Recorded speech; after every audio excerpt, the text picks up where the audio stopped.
Olá, meu nome é Samira Duarte de Souza, eu sou estudante do Departamento de Arquitetura e Urbanismo na Universidade Federal de Viçosa e vou apresentar hoje meu projeto de pesquisa que foi orientado pela professora Josélia Godoy Portugal e intitulado A Ideia de Beleza na Arquitetura Contemporânea. Historicamente, a beleza como proporção das partes foi uma premissa da essência arquitetônica até o final do século XVIII, quando houve uma ruptura deste conceito clássico de beleza e ele se relativizou de forma que ele passa a se subjetivar. Então, ao invés de a beleza encontrar-se objetivamente no objeto, ele passa a ser determinado pela subjetividade do sujeito, de modo que o sujeito é que determina o que é belo ou o que não é. Os movimentos pré-vanguardistas do final do século XIX, rejeitando essa ideia clássica de beleza, propõem então a apreensão do feio como categoria estética. E isso, todo este processo, essa modificação, sucessiva modificação do conceito de belo,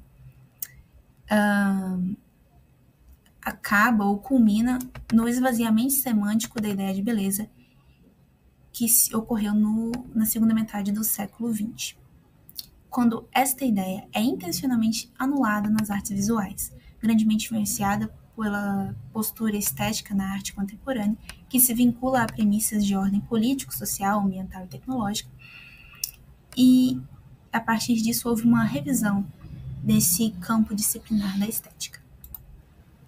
Após essas sucessivas transformações da semântica do termo beleza e belo, e dessa sua esvaziamento do sentido filosófico original e, consequentemente, arquitetônico, o termo se restringe ao seu uso coloquial, de maneira que, teoricamente, ele se esvazia ou deixa de ser usado, perde o seu uso e ele passa a ser usado mais cotidianamente que academicamente. Todo este processo se torna um problema na medida em que a própria gênese da teoria arquitetônica tem em si a beleza como uma essência ou como uma premissa. Quando Vitruvius trata da Venustas arquitetônicas, é da própria beleza em que ele fala. E na medida que a gente perde o estudo da beleza, o estudo do belo, a gente também perde a teoria arquitetônica. E a gente passa a ressoar problemas dos passados nas arquiteturas futuras. Tendo isto como um problema e tendo ponderado a importância do conceito de belo e o estudo do belo e o estudo estético no geral, e a sua relação com a arquitetura, a presente pesquisa tem por objetivo investigar sobre a beleza nas produções arquitetônicas contemporâneas por meio de revisão bibliográfica e estudos de caso. Para alcançar tal fim, optou-se por um recorte de uma discussão já iniciada através de outras pesquisas. Então, recortou-se a premiação do Pritzker, que é uma premiação de arquitetura internacional e anual, sob a justificativa de que ela é determinante para a legitimação da cultura arquitetônica e para a disseminação de um padrão de gosto, sendo ela uma das premiações mais importantes na atualidade.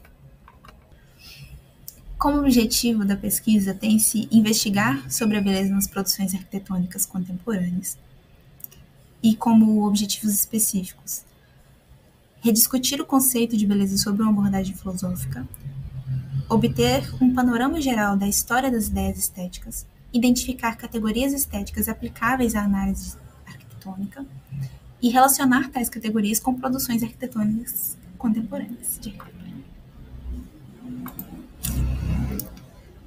No que diz respeito à metodologia utilizada, o primeiro passo da metodologia seria uma breve história do conceito de beleza. Isso se daria por uma investigação do conceito de beleza a partir de uma abordagem filosófica por meio da revisão de literatura. Como resultado dessa etapa da metodologia, a gente conseguiu fazer uma aula em janeiro desse ano, intitulada História da Ideia de Belo, dentro da disciplina de Arq 115, que seria Estética e História da Arte, em que se realizou uma história geral das ideias estéticas a partir dessa sistematização feita por Abagnano no Dicionário de Filosofia, em que ele divide a ideia do belo em 5 partes, que seria a beleza como manifestação do bem, beleza como manifestação da verdade, beleza como simetria, a beleza como perfeição sensível e a beleza como perfeição expressiva. Cada uma destas foi complementada pelos trabalhos de Tartakiewicz, Copleston e Croce, que são outros 3 autores que também foram essenciais para a pesquisa no geral. O segundo passo da metodologia seria a síntese do conceito de beleza, que seria basicamente pegar o que nós conseguimos extrair da história do belo e sistematizar um conceito que consiga conversar com a contemporaneidade. Dentro dos autores e dentro dessas teorias estudadas, a do Benedetto Croce, principalmente do livro do Breviário de Estética, foi o que mais se destacou pela sua relação com a contemporaneidade, pela sua atualidade da teoria. No geral, ele vai propor a arte como a expressão de uma intuição, de modo que tanto mais se aproxima da beleza, quanto mais sincera for essa intuição, quanto mais pura for essa intuição, de modo que a arte é a beleza em si. Os 2 últimos passos dessa metodologia seriam desenvolver um método de análise estético formal e aplicar esse método de análise à arquitetura do Pritzker. Todavia, o resultado aqui se demonstra um pouco mais solúvel do que o esperado. Há uma dificuldade em aplicar a teoria do Croce à medida em que ela não é um sistema categórico ou não é um sistema fechado de aplicação. Ela lida com alguns termos um pouco mais sutis e um pouco mais intuitivos, de modo que ela se relaciona um pouco mais, por exemplo, com a teoria do David Hume, quando ele coloca o termo delicadeza de gosto. Então, não são de modo algum teorias subjetivas, mas elas também não conseguem se aplicar de modo categórico. Então, a gente, com essas teorias, nunca conseguiria criar um sistema fechado para determinar a beleza ou a feiura de um objeto. Não porque elas são falhas ou não porque elas são insuficientes, mas porque tornou-se inútil ou tornou-se falho fazer essa aplicação deste modo. E tudo isso apenas culmina no fato de que talvez essa pesquisa deveria se estender muito mais para conseguir fazer estas coisas a quais ela inicialmente se propôs. Como conclusão, tem-se que, tendo em vista essa história da disciplina estética e da ideia do belo, considerando o quanto já se discutiu sobre o tema, o quanto estas teorias influenciam a produção artística e como essa produção influencia o estado cultural da sociedade, conclui-se que o tema da beleza não deve ser desprezado frente a tantos outros fatores que influenciam a arquitetura contemporânea. Pois se não for o belo o fator principal da arte, demonstra-se pelo menos ser um fator essencial.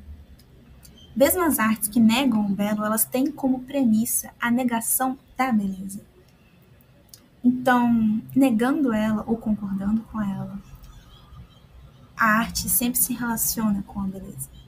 E por isso ela não deve ser ignorada nem na arquitetura contemporânea. Ademais, as grandezas das perguntas certamente extrapolaram os meios de viabilização da pesquisa. Isso faz sentido, é uma pesquisa muito antiga, são perguntas que perpassaram séculos e grandes filósofos a deixaram sem resposta. Então, é de se reconhecer que nós também, com uma pesquisa tão pequena, não conseguiríamos dar respostas suficientes para a tamanha pergunta.